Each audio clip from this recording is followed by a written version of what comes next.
So, we have a few things we're working on today. Firstly, eating this. Second, I have a thing, another thing, and then another thing I'm making today. This is gonna be a ring. This is pretty much just gonna be a cross, but like cooler.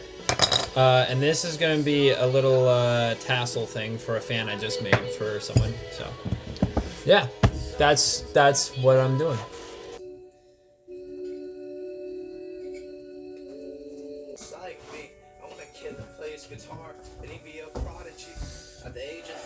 So the one we're starting with, the one that needs to get done the fastest. These other two can kind of wait. This is, I gotta figure this out, and this is gonna be very complicated, and wish me luck, because it's different from what I usually do, so. This is kind of the rough outline I gave myself. I'm gonna try and give myself a little bit of a leeway, so I don't take off too much. This is gonna be the mask from, the puppet mask from Five Nights at Freddy's, so. Always remember to wear eye protection. I've made a lot of very stupid mistakes doing stuff like this, so just don't be me, I guess. Oh, I got it cut down a little bit.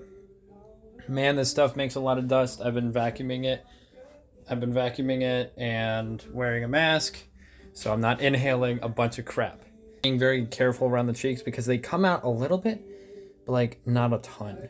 So it makes like an indent. So I'm trying to figure out how to do this in the best way possible. But yeah, it's going pretty good so far. All right, update on the mask. I'm working on carving out the mouth right now. Got the cheekbones a little bit more sorted. That music is very loud. I'm sorry. But yeah, the eyes are gonna be the tricky part after a bit.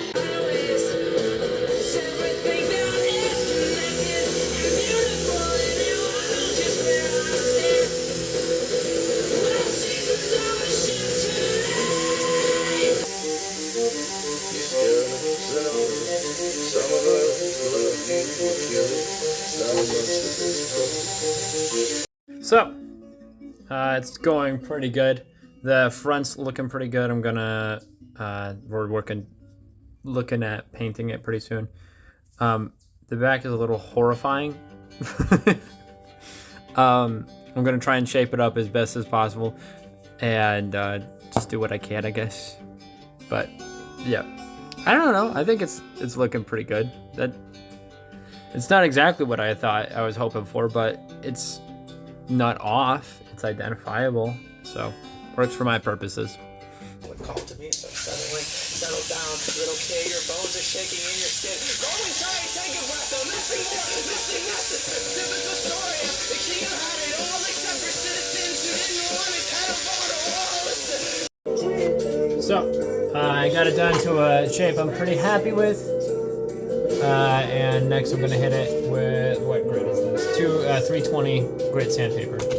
It'll give it a rough texture, something to hold, for the paint to hold on to, so yeah.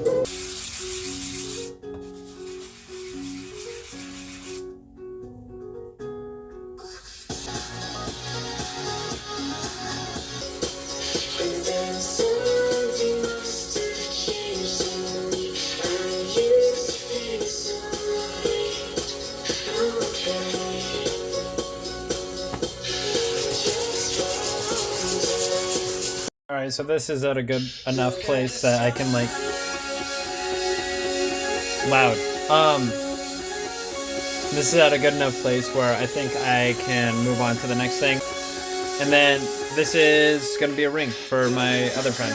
That I'm seeing both of these people tonight, so that's why I'm kind of rushing, but it's also kind of nice. So I'm going to clean up a little bit before I move on to that next thing, because I am covered in dust. Everything is covered in dust. So, yeah.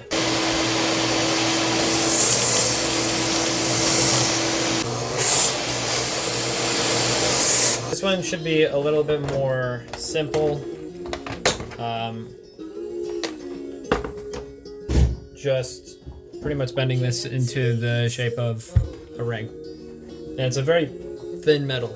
All right, so I got this piece of leather here that I'm gonna use as like kind of a barrier to protect the sheen of the metal just from these pliers. And here's the pliers I'm using. They're just basic needle nose pliers.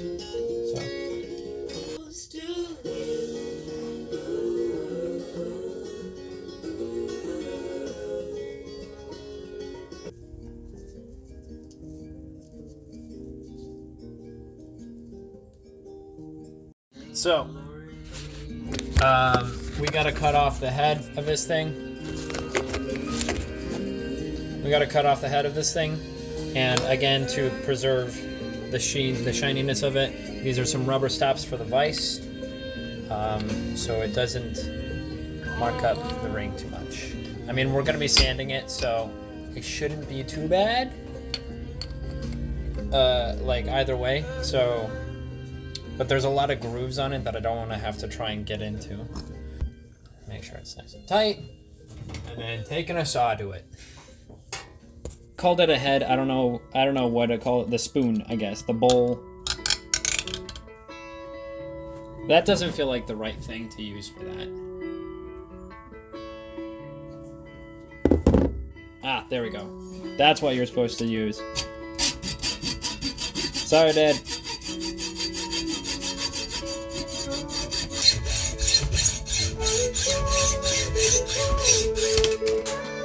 Ta-da! I will mention that both of these steps should have been done before I started bending it, but here we are. That's what the ring is looking like right now.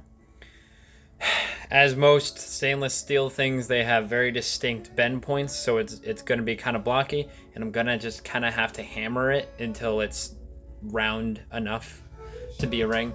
But Old Faithful over here is going to help us smooth out the end so it doesn't dig into my friend's hand. So that is what we're doing.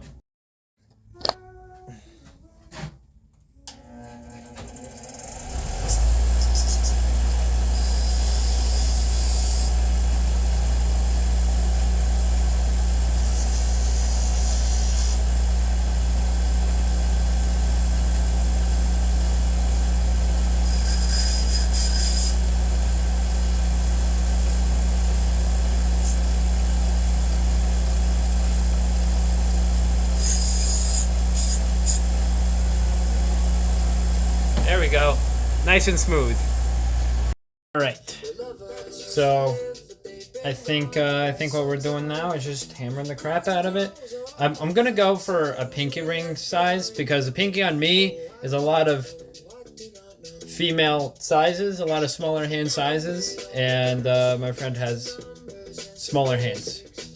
Sorry if you're watching. To get some of the wrinkles, bends out of this thing, I found this piece of metal that I'm gonna use to help form it around, and it's about the size that I need.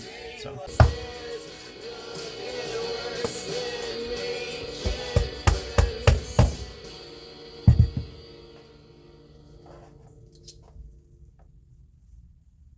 So we got the ring done. It's still pretty creased, but it's good enough. And then the mask, and I'll paint that here in a little bit. Man, that thing is spooky. And then this, I had to fill some holes with some wood glue. And I'll have to wait until tomorrow or something until that dries, and then I can do the stuff on that. But yeah, I think pretty successful day so far. I think I'll add in a few clips after whenever I actually work on this one. So today's project is this guy. That set very well. I just looked at the glue I put in. This is a cross that my grandparents gave me, and it's supposed to be a desk thing. I think I can make it into something cooler than that. They don't really care what happens to it. It has a verse on it for I know the plans I have for you, to give you future and a hope. Jeremiah 29:11. And I also have a cup of tea and I'm feeling very nice today. I'm very tired, but very nice today. So we're gonna try and I'm gonna make this a prayer cross and make it a little conform a little bit better to my hand. Sand it down, refinish it if I can find some finish. But yeah, that's the plan. And I'll get some music started here and my apron on. Let's do it. So, cross. Paint needs to go. I don't want to really use a stripper on it. I found some paint stripping stuff over there. I didn't really feel like doing that. I think I'm just gonna sand it all off. If it comes down to it, I'll use some paint stripper. But I have Lysander and La Dremel. I'll move that over. And then this is the wood finish that I found. And then there's also this protective enamel stain. And this is black. And while I do love a good goth cross, I think I'm leaning towards this. Just as a classic wood thing. And then like, I don't know. Maybe. We'll see. We'll see.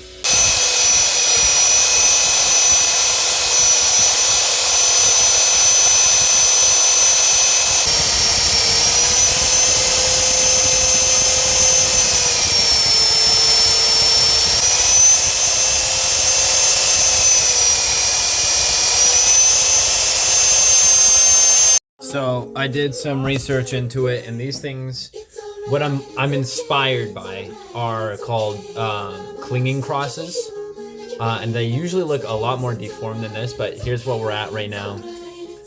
It's wood, but it's like particle wood. It's like this. Here, one second. It's like what my bench is made out of, where it's like, it's scrap wood, I guess.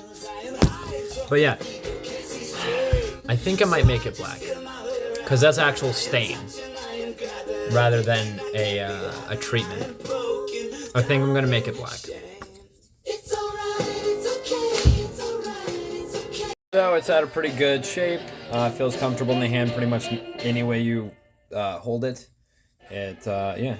And then on here I'm carving.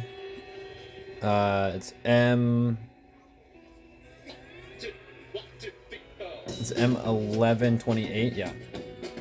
Matthew 11:28, which is take my yoke upon you, for my burden is light, or something. My yoke is light. Yeah, that one. I'll try and quote it one second. It's come to me, all you who are weary and heavy laden. Take my yoke upon you, because my burden is light. So, I think we're about done for the night, at least. I have one more thing I need to do, but I can't do until this is dry, so.